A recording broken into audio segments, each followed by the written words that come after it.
All right, Ninja Nerds, in this video, we're going to specifically start talking about glomerular filtration. All right, before we do that, before we even get into glomerular filtration, we have to look at the structure of something specific. What is that structure that we have to talk about? We have to talk about what's called a renal corpuscle.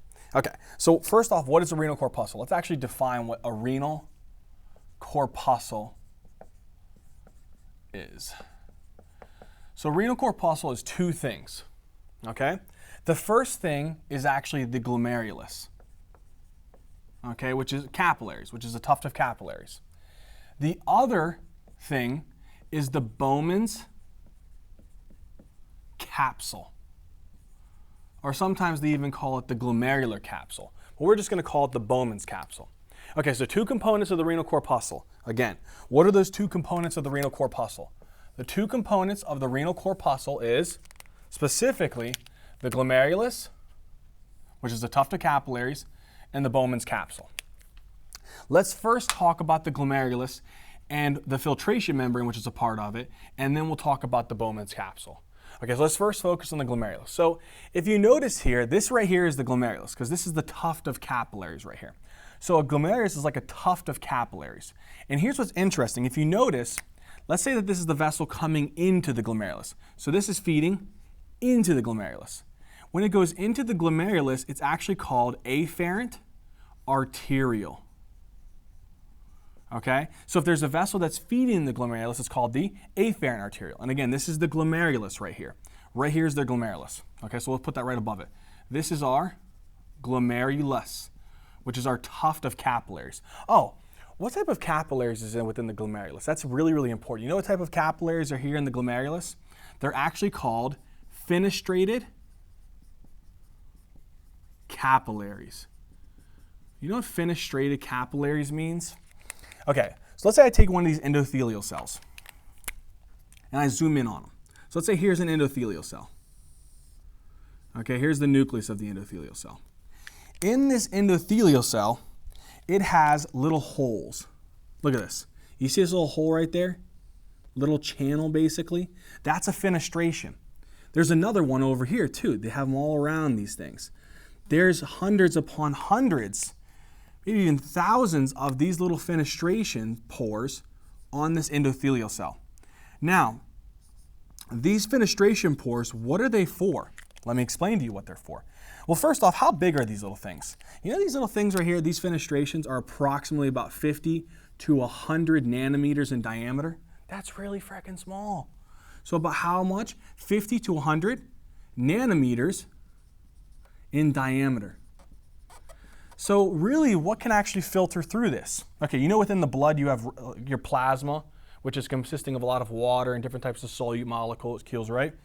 And then also you have formed elements, like your white blood cells, your red blood cells, your platelets. Any type of formed elements cannot fit through these fenestrations, okay? So any type of formed elements cannot fit through these actual fenestration pores. So formed elements are, again, what? What are those components of formed elements? Red blood cells, white blood cells, platelets, none of those can get in, okay? What can pass through? The different components of the plasma. So you know, like small proteins can pass through this. What else can pass through this? Water. What else can pass through this? Electrolytes like sodium and potassium and calcium and chloride and a whole bunch of other different types of molecules. A lot of different things, okay? And even nutrients, waste products, all different types of molecules can pass through these actual fenestration pores. Okay? So these fenestration pores are basically riddled against all these little endothelial cells within the glomerulus. That's one important point. Okay, what is this structure draining the glomerulus? Here's a really, really interesting. Watch this. Usually it's a vein, right, or a venule.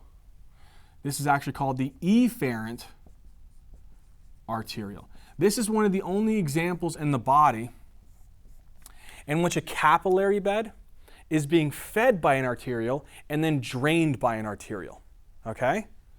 So we have afferent arteriole feeding the glomerulus, we have an efferent arteriole draining the glomerulus. And the glomerulus is, again, fenestrated capillaries. What does it mean to be fenestrated? It's these little pores in the endothelial cell, right, that are about 50 to 100 nanometers in diameter. And what do they allow for things to pass through? Electrolytes, nutrients, small proteins, water molecules, and even maybe some large molecular weight proteins that are less than 100 nanometers in diameter. Because if they're less than 100 nanometers in diameter, they can pass through the actual fenestration pores. So let's even say not only small proteins, but like we'll say moderate size proteins. And again, any proteins or any molecules that are about less than 100 nanometers in diameter can fit through these fenestration pores. Now, look at this little nice blue, baby blue thing that we have right here. You see this blue membrane right here? This is one of the most critical parts of the actual glomerulus. Okay? One of the most important points of the glomerulus. You know what this thing is actually called? This blue membrane structure? Let's actually show it over here. This blue membrane structure right here that I'm kind of showing here, that I'm zooming in on right here. This is actually called the glomerular basement membrane. So again, what is it called? The glomerular basement membrane. Now, some of you might be thinking, okay, it's just a basement membrane. What significance does that have? Oh my goodness, so much significance. Okay. This glomerular basement membrane is extremely interesting because if I were to, let's say I actually zoomed in on even more. Let's say I even zoomed in on this layer even more. You know the glomerular basement membrane is actually 3 sublayers? Look at this. Let's say I zoom in on it for a second. So here's the glomerular basement membrane. In the glomerular basement membrane, there's 3 layers. Let's say here I make a black layer right there. A real thick black layer. This thick black layer is actually going to be specifically consisting of type 4 collagen. So what is this layer right here consisting of? It's specifically consisting of type 4 collagen and laminins, these different types of proteins. Okay? So one is actually going to be type 4 collagen. And if you notice, it's really dense. You know what they call this actual layer? They call this the Lamina Densa. Okay, so one layer right smack dab in the middle, which is consisting of type 4 collagen and laminins, is called the Lamina Densa. Then, let's say that this is the endothelial side. And what do I mean by endothelial side? I mean that here's your endothelial cells. This part of the membrane closest to the endothelial cells is this side. Then you have these black cells, which I'm going to talk about, called the podocytes. That's going to be on this side. So the podocyte, I'm going to put podocyte layer. Okay. On this side here, towards the endothelial cells, it's a thinner like tissue. Okay? It's a thinner layer. This layer right here is actually made up of specific types of molecules like proteoglycans, okay, or glycosaminoglycans, particularly heparin sulfate. And guess what else you're going to find on the other side? The same thing, heparin sulfate. These are different types of glycosaminoglycans. Now, here's the next part that's really interesting. Heparin sulfate is extremely negatively charged, okay? So it's very, very negatively charged. So if I were to show that here, let's say I show it here in orange. On this side, what are you going to have? A lot of negative charges. What would you have on this side? A lot of negative charges. That's important. I'm going to talk about that, why that is. Now, if I were to be particular, this side is closest to the endothelial cell. We call this side lamina rara interna. And then we call this side, so that's lamina rara interna, the one towards the endothelial lining. The one on the opposite side towards the podocyte lining is actually called the lamina rara externa. Okay? So the glomerular basement membrane is actually 3 different sublayers. One in the middle is actually the lamina densa with type 4 collagen and laminins. Lamina rara interna and lamina rara externa are consisting of heparin sulfate. Okay, so a different type of glycosaminoglycan, which has a lot of negative charges on it. Why is this important? Okay. You know, inside of our blood, we have these things called plasma proteins. Let's say I represent a plasma protein here as like albumin. You know what albumin's charge is inside of the blood generally, or most plasma proteins? It's negatively charged. Let's say I draw another plasma protein, just for the heck of it. I put in here, let's say I put in here specifically different types of immunoglobulins. So I'm going to put IG, and we'll just be, for the heck of it, we'll put IgG. Immunoglobulins. These are also negatively charged. I could even put fibrinogen or different types of other types of transport proteins. The whole point is proteins inside of our actual plasma are negatively charged. What's the charge on this glomerular basement membrane? Negative charged. So it's very, very negatively charged. Now, if you know a little bit about biology, you know that same charges repel one another. So for example, if I have albumin, I represent albumin here as this circle, and then all around him I have negative charges. If he tries to come through this membrane, or any type of molecule that's negatively charged, tries to come through that membrane, what's going to happen to it? It's going to repel it. So can I get through this actual glomerular basement membrane? No. That's good at helping to act as a good filter. So now it's acting as a very good filter. So any type of negatively charged particles that actually try to move through the glomerular basement membrane is repelled. But if you know again about biology, what actually is going to want to come to the negative charge? Positively charged particles, right? So anything that's positively charged is going to want to come to the negative charges. So any type of positively charged particles that we might have with inside of the plasma is going to want to what? Pass through here. What are positively charged molecules usually? Different types of electrolytes, like sodium and potassium and calcium and magnesium. So that's really, really interesting. Any type of positively charged substances are going to pass through the glomerular basement membrane easily. Anything that's neutral, it's going to be a little bit harder than positively charged species to pass through, but it can still pass through. Any negatively charged species or different types of molecules are going to be repelled and prevented from entering into this actual glomerular capsule here. Okay?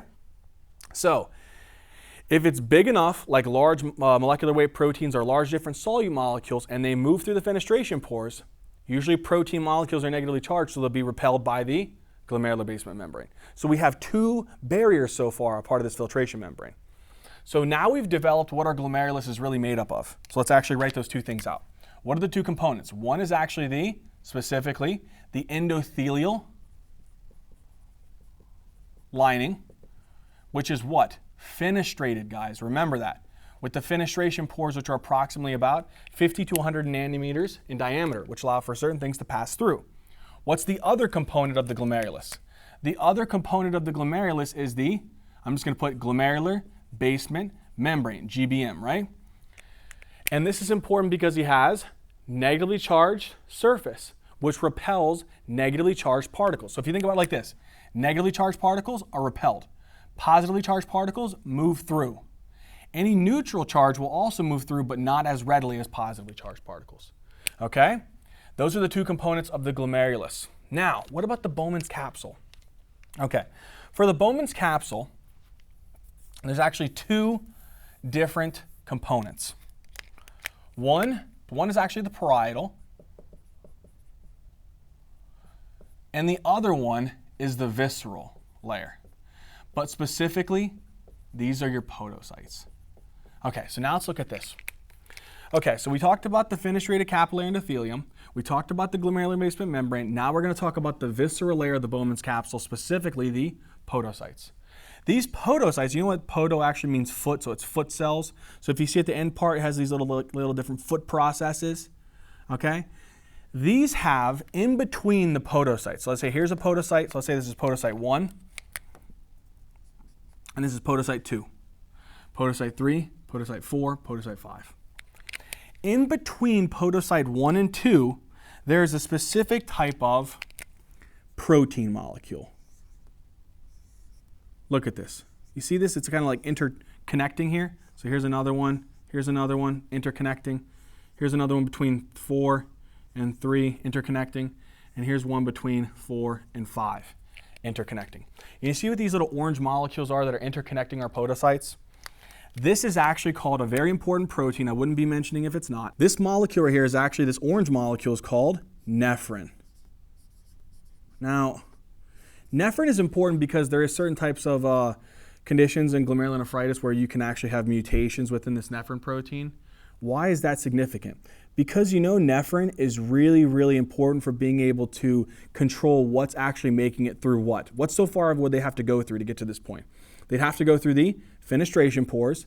They'd have to make it through the negatively charged glomerular basement membrane. And then they have to get between these little things here. What's this space right here called? Between the podocytes here called. What's that space there called? That space between the podocytes is actually called the filtration slit. And a filtration slit is approximately 25 to 30 nanometers in diameter. So now, if it's made it through the fenestration pores, if it's made it through the negatively charged glomerular basement membrane, and if it's less than 25 nanometers, approximately 25 to 30 nanometers in diameter, it'll make it through. But then guess what? This nephrin proteins only allow for molecules, anything that's actually 7 to 9 nanometers in diameter or less, to pass through. Okay. Nephrin is this protein molecule, and he's actually forming this structure around it. So this space is the filtration slit. But nephrin is kind of like a thin protein structure that's spanning that filtration slit. And because it's spanning the filtration slit, they call this the slit diaphragm. Okay? So it's called the slit diaphragm. And a slit diaphragm is composed of nephrin. And nephrin is only allowing for molecules that are less than 7 to 9 nanometers to be able to pass through this area. Okay. Then, what do we have on the outside edges here? We have the parietal layer of the Bowman's capsule. So it's continuous with the visceral layer of Bowman's capsule. So the podocytes cling to the capillaries, and it goes continuous with the parietal layer of the Bowman's capsule to make a nice space so that anything that's filtering out isn't just lost. It's collected into this nice little Bowman space here. Okay, so what are the two components of the Bowman's capsule? Ready? The podocyte layer, and it has spaces in between the podocytes, which are called filtration slits, and they're approximately 25 to 30 nanometers in diameter. And then it has this protein molecule that are in between the podocytes, linked together, right? And nephrin is the component of it. It's making the slit diaphragm, which is only allowing for molecules that are about less than 7 to 9 nanometers to make it through this area. Okay, so now let's go ahead and just kind of recap what can actually move through here, because we kind of got a basic component of everything that's making up this renal corpuscle. Let's cover what can make it through now. Okay, so we can have plasma proteins. Let's just represent A as albumin. IgG antibodies is another different type of protein. Let's represent our electrolytes like sodium, potassium, chloride. What else would you have? You'd have calcium. You'd have magnesium, you could have bicarbonate, tons of different molecules, different types of actual electrolyte molecules, right? What else would you have over here? You'd have glucose, you'd have amino acids, you'd have different types of lipids, you'd have urea, different types of waste products, right? Like even creatinine, or creatinine, which is a breakdown product of the muscles, skeletal muscles from creatine phosphate. You'd have vitamins, tons of different molecules in here, right? And what's one of the more important ones that we should definitely mention? Water. All these are different molecules which are running through our plasma, right? And this isn't even all of them. We could even have other things in there. But again, the basic component is that you have electrolytes flowing through the plasma. You have different types of nutrient sources and waste products flowing through the plasma. You have water, which is making up like 93% of the plasma. And you have different types of plasma proteins. Okay, albumin, fibrinogen. I could even put in there, I could put in the F for fibrinogen if I needed to. Okay, so there's fibrinogen. And fibrinogen would also have negatively charged particles on it, right? Different types of amino acids that make it negatively charged. Now, out of these things, what did I tell you can actually fit through the fenestration pores? Anything that's actually less than 50 to 100 nanometers in diameter can pass right through. So most of these substances can actually pass through. But what did I tell you the glomerular basement membrane has on it? Negatively charged particles. So anything that's negatively charged, like these actual, what? Any of these plasma proteins are repelled. This is repelled and this is repelled. From what? The glomerular basement membrane. What else did I tell you about the glomerular basement membrane? Any type of positively charged particles are going to move through faster and easier than negatively charged particles. So if you had to compare here, bicarbonate would be a little bit harder to filter, right, as compared to sodium, potassium, calcium, magnesium. And chloride would be harder to filter as compared to potassium. But nonetheless, these substances are filtered. So what would be filtered out here? You would have, it would actually move through the fenestration pores, through the glomerular basement membrane, and these particles, as long as they're less than what? At least 25 to 30 nanometers in diameter, as well as if they're less than 7 to 9 nanometers in diameter, what's going to come out here? You're going to have bicarb, you're going to have sodium, you're going to have potassium, chloride, calcium, magnesium, water's even going to be out here. What else would be out here? Glucose, amino acids, lipids, urea, creatinine, all these different types of molecules are being filtered out. Look at all of these things. All of these are being filtered out. And again, what are they running through? As a quick recap. Running through the fenestration pores, as long as they're less than 50 to 100 nanometers in diameter. Anything that's negatively charged is repelled by the glomerular basement membrane. They pass through the filtration slits, which is about 25 to 30 nanometers in diameter. Then there's the nephron, which is making up that slit diaphragm. And as long as any particle is less than 7 to 9 nanometers in diameter, it'll get freely filtered. And what are those molecules that are most commonly freely filtered?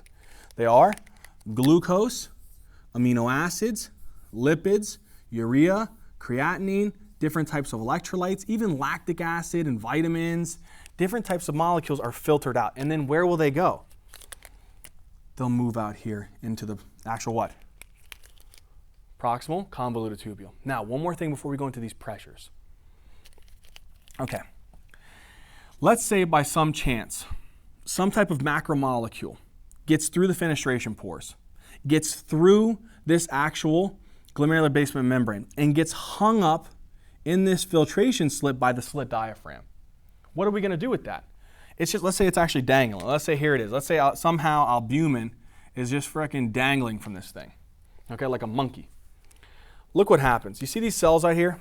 These little like piranha-looking cells. They're getting ready to frick something up. You know what these cells are called? They're called mesangial cells. So what are these cells here called? These little piranha-looking cells, they're called mesangial cells. Now, mesangial cells are very, very important to the glomerular structure, right? Because they have a couple different properties. One is they'll actually phagocytose any type of molecules that get hung up in that actual slit diaphragm, which is composed of nephron. So that guy right there, he's going to come over and he's going to phagocytose any macromolecules that get stuck and hung up in that slit diaphragm. You know what else he can do? He also has contractile activity. So he can contract. Contract what? He can contract and control the amount of blood flow that's coming in through the afferent arteriole and into the glomerular capillaries. We'll discuss that. Also, he has gap junctions. Gap junctions that connect him to these cells from other cells, which are called the Lamina Densa cells. What are these cells here called? These little violet or maroon cells, they're called JG cells, specifically juxtaglomerular cells. If you remember these are the ones that are producing renin. And renin was important for our blood pressure, right? So they're actually baroreceptors. So pressure receptors, they pick up different types of changes in pressure. When the pressure's low, they'll secrete renin. And if you remember, renin was important for being able to maintain our blood pressure. Okay? And he can get signals from who? Pretend here was that mesangial cell. The mesangial cell has little gap junctions that connect him to these actual JG cells. And he can allow for different types of positively charged ions to come over here and stimulate him to release renin. We'll talk about that in the tubuloglomerular feedback mechanism.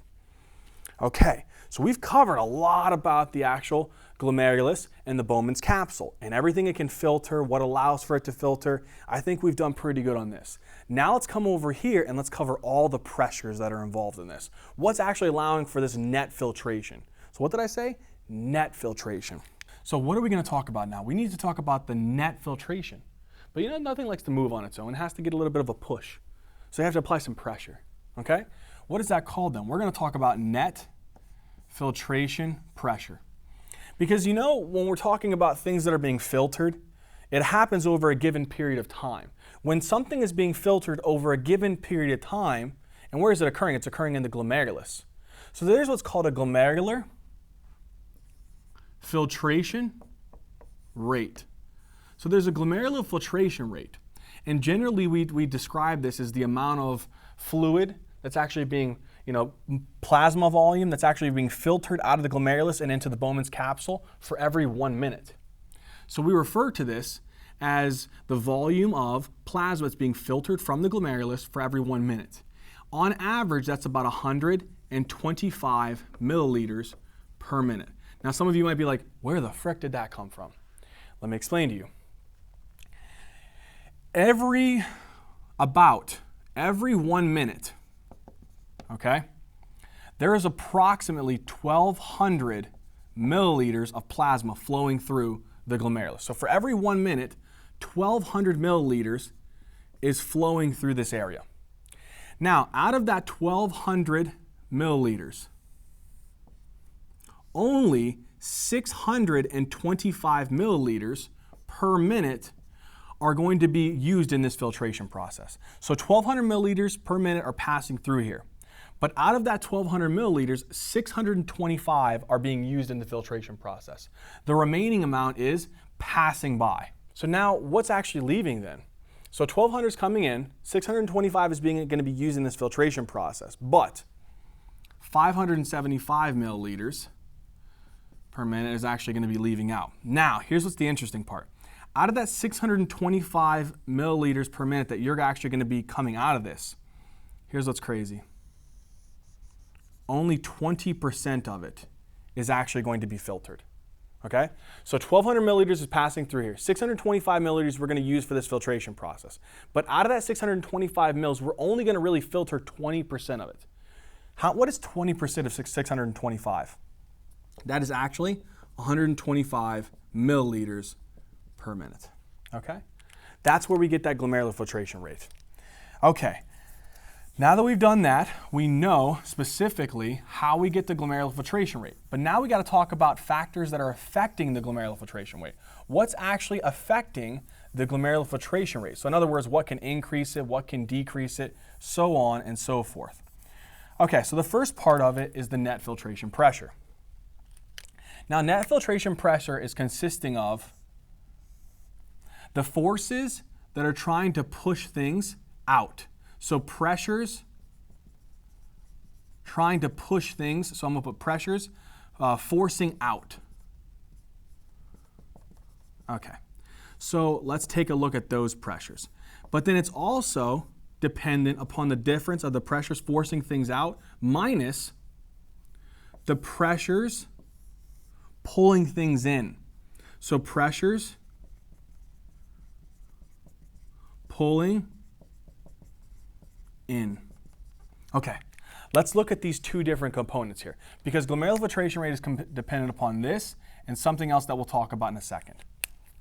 Okay, so look at this first pressure.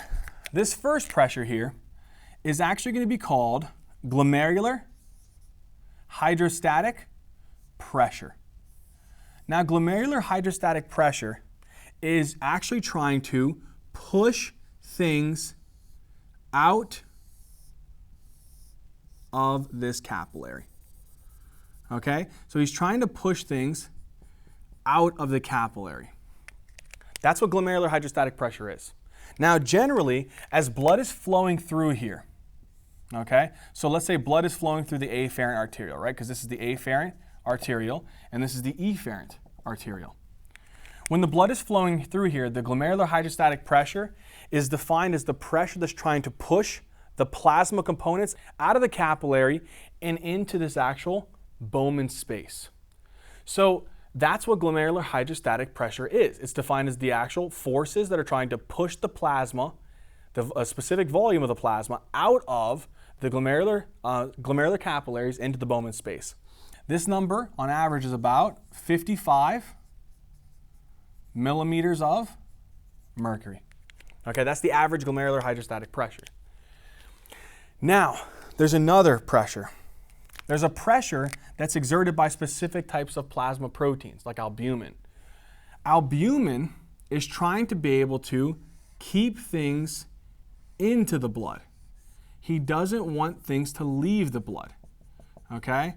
So this is actually going to be a specific pressure, and this pressure we're going to call colloid osmotic pressure. And colloid osmotic pressure is exerted by plasma proteins that are being able to try to keep the water into the bloodstream. So where is the arrow pointing? It's trying to keep the actual water, prevent the water from leaving out into the space, so keep it into the blood. This colloid osmotic pressure is on average, okay?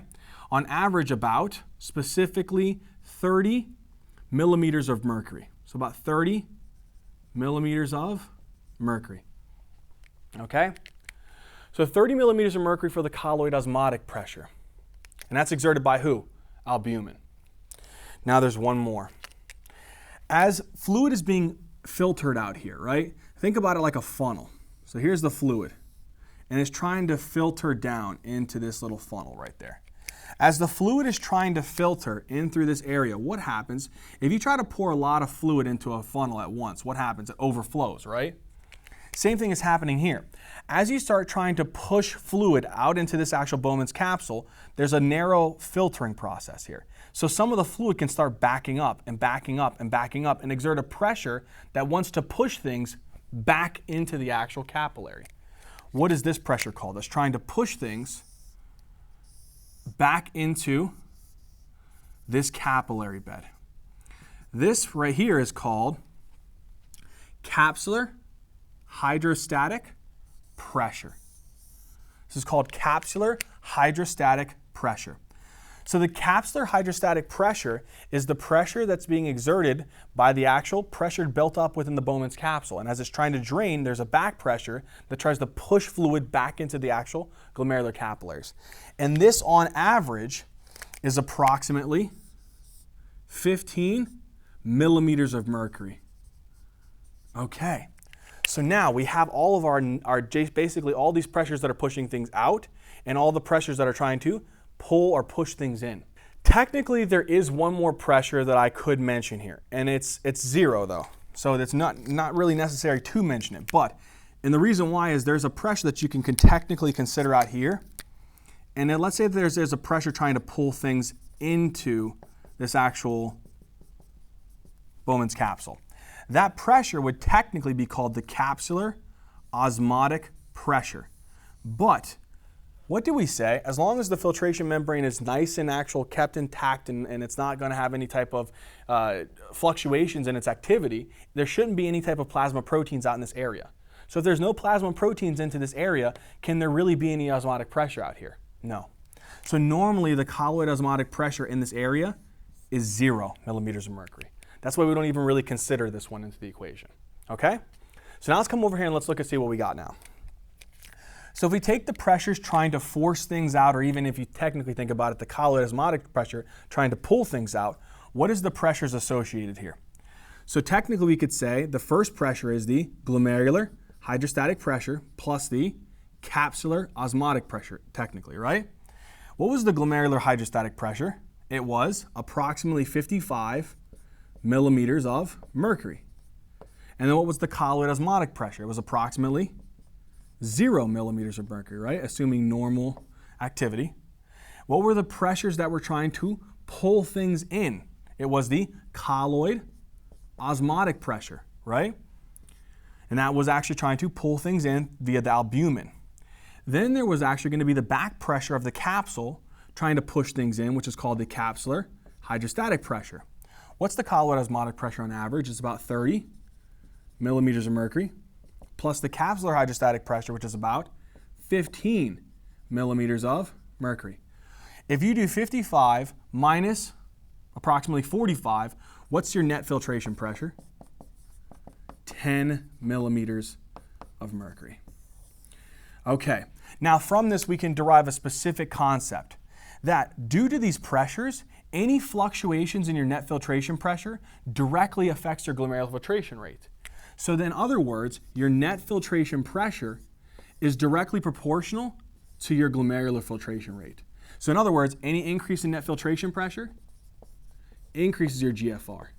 Any decrease in net filtration pressure decreases your GFR. Wow, you developed a heck of a concept there, right? Okay, so there's two components here that are affecting this. One is the surface area of the glomerulus. Okay, so surface area of the glomerulus. That's one thing. The other thing that's going to determine this is also going to be specifically the permeability. So the permeability of glomerulus. Okay, so let's say I take two different types of glomeruli. One like this. All right, so there's the afferent arteriole that's actually taking the blood in. Here's the efferent arteriole. Let's draw another one though. Okay, now look at this puppy. Whoa. Afferent arteriole, efferent arteriole. What's the difference that you notice between these two? This one has a very small surface area. So if he has a very small surface area, there's not much surface area to act upon to filter. So this will have a lower glomerular filtration rate, right? Because it has a smaller surface area. But if you have a large surface area, you have much more surface area for filtration. So this will result in a greater glomerular filtration rate. That should be almost intuitive, right? That should make complete sense. Smaller the surface area, the smaller the GFR. The greater the surface area, the greater the GFR. Simple as that. What could change the surface area? Certain types of conditions could actually make it a little thicker. You know, there's actually a condition, you've probably heard of it, called diabetes, but specifically, it's called diabetic nephropathy. And with diabetic nephropathy, there's actually protein and actual specific deposits in this actual glomerulus that make it thicker. And as you make it thicker, it actually decreases the surface area, which could affect the glomerular filtration rate. But I'm just giving you a clinical correlation to surface area and how important it is for glomerular filtration rate. Okay? So let's say I take two different types of glomeruli here. Let's say I take this one, same surface area for both of them. So look, here's another one, same surface area for this guy also. But look at the difference here. Watch this. Let's say that this one only has 1, 2, 3 channels here to filter things out. Okay, 3 channels. While this one over here has 1, 2, 3, 4, 5. 5 channels on the same surface area. What's going to happen to this guy's filtration rate? This one will have a greater glomerular filtration rate, right? Because he has a lot more permeability. This one will have a lower glomerular filtration rate because he has less permeability. What kind of diseases could affect this? You ever heard of glomerular nephritis? So there's a condition called glomerular nephritis. And whenever there's damage to the glomerulus, it actually can affect the basement membrane and make the basement membrane it can actually destroy the basement membrane and make it very porous. Well, what happened to the glomerular filtration rate if the actual glomerular basement membrane was affected and very porous? You would have a higher glomerular filtration rate and you would lose a lot of proteins into the urine, okay? Okay, so now, as an overall concept here, if I were to take surface area and permeability of the actual capillaries and combine them together, this actually gives me a specific term. This term is called KF. And KF stands for filtration coefficient. Okay, so now I can actually derive one last formula that we need here. We can say that glomerular filtration rate technically is equal to the net filtration pressure times the filtration coefficient. Because before we said that net filtration pressure is directly proportional to GFR. Increase in NFP increases GFR.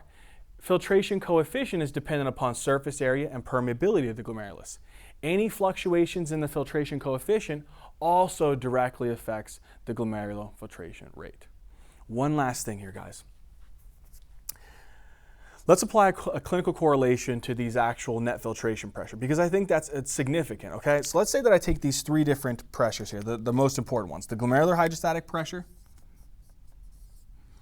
the colloid osmotic pressure here, and then the capsular hydrostatic pressure. What could be certain situations that could affect these things? Well, I told you before that glomerular hydrostatic pressure is directly dependent upon your systemic blood pressure. So if your BP is really high, if your systemic blood pressure is high, what happens to your glomerular hydrostatic pressure? It increases your glomerular hydrostatic pressure. What happens if your BP goes down? So what happens if you're having hypotension? Your glomerular hydrostatic pressure goes down. It's that simple. Okay? So glomerular hydrostatic pressure is directly dependent upon your systemic blood pressure. An increase in blood pressure increases the glomerular hydrostatic pressure, whereas a decrease decreases the glomerular hydrostatic pressure. What about colloid osmotic pressure? Let's say that you actually have too many different types of proteins in the blood. Like there's a condition called multiple myeloma, where you have too many different types of proteins in the blood. If that happens, what happens to the amount of proteins in the blood? They go up. If the amount of proteins in the blood go up, you start holding on to more water in the blood. If you hold on to a lot of water, what happens? The colloid osmotic pressure is going to increase, right? So this increases colloid osmotic pressure. What happens if you have hypoproteinemia, so low proteins in the blood? So this could be due to maybe someone who's gluten sensitive and they decide to like take and eat house of pizza, and what happens? They don't feel good and they have the Hershey squirts, right? So they start losing a lot of substances, right? Or maybe they have some type of actual disease, maybe like they have infected by the giardia, and they lose a lot of proteins into their actual feces, right? So what happens then? You lose proteins. If you lose proteins, can you hold on to as much water inside of the bloodstream? No. So what happens to your colloid osmotic pressure if you lose proteins? This decreases colloid osmotic pressure. And then what happens then? You start losing fluids a lot more than normal into the actual Bowman space.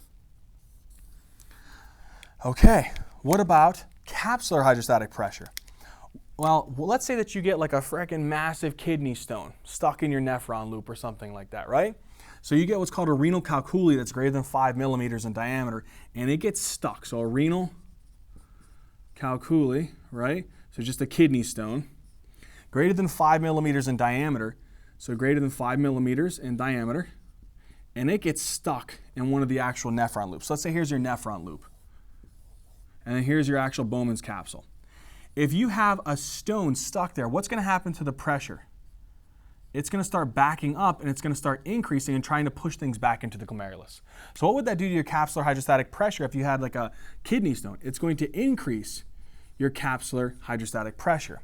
There's other conditions too, like renal ptosis, when the individuals are really, really emaciated, they lose a lot of weight, rapid weight loss, their kidneys drop and it kinks up and fluid flows back into their kidneys. It's called hydronephrosis. That also can cause this problem too. So not only can renal calculi do this, but also hydronephrosis due to renal ptosis. Okay? This can also increase capsular hydrostatic pressure. And then what would be the result of an increase in capsular hydrostatic pressure? You would have more fluid being pushed back into the glomeruli and not as much net filtration. All right, Ninja Nerds, we covered a lot in this video about glomerular filtration. Thank you guys for sticking with us and watching this. We really appreciate it. I hope you guys enjoyed it. I hope it all made sense. Until next time, Ninja Nerds.